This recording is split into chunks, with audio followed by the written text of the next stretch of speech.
ng ating mga daliri. Mundo ay lumawak, layo'y nagiging malapit. Marami impormasyon, balita at larawan. Ngunit paano panatilihin ang tunay na paniniwala? Sa harap ng screen may kabutihan at kasinungalingan. Mga salitang nakakaakit, minsa'y nakaliligaw.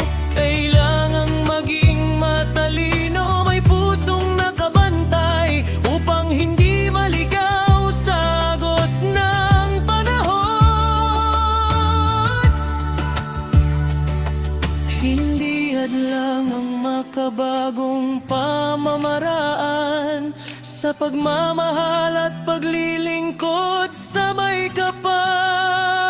Ang gamit ay biyaya, dapat gamitin ng tama upang ang liwanag ay maabot ang madla.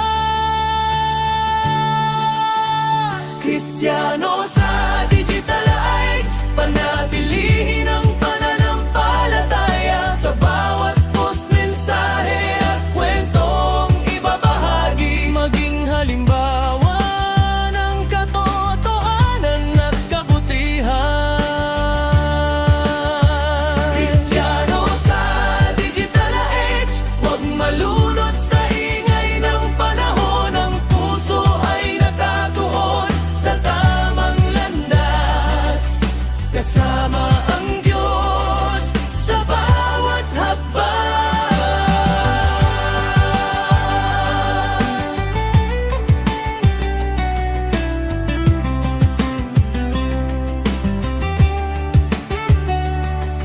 Maaaring maghatid ng tulong at pag-asa sa mga kapatid na nasa malayo lugar. Ibahagi ang salita ng may paggalang at pagmamahal, hindi sa pamimilit kundi sa mabuting gawa. Tandaan, ang tunay na samahan ay hindi lamang sa linya o signal na kasalalay, kundi sa pusong tapat at puno ng pag-ibig na siyang pundasyon ng ating pananampalataya. Magbago man ang anyo ng ating pamumuhay, mabilis ang takbo ng oras at panahon.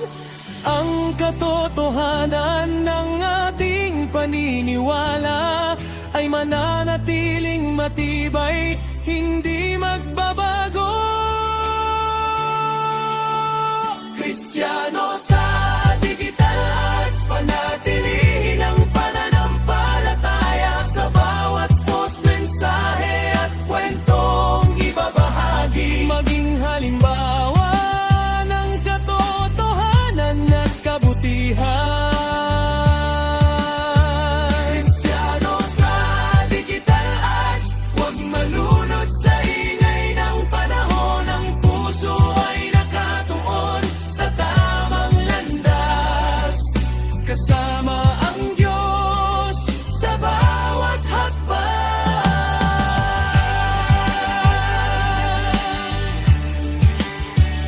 Sa bawat pagtingin, sa bawat pag-click, ang liwanag ng pananampalataya ay mananatiling nagniningning. Kristiyano sa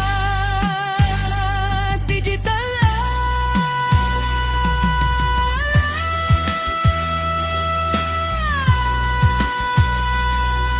kasama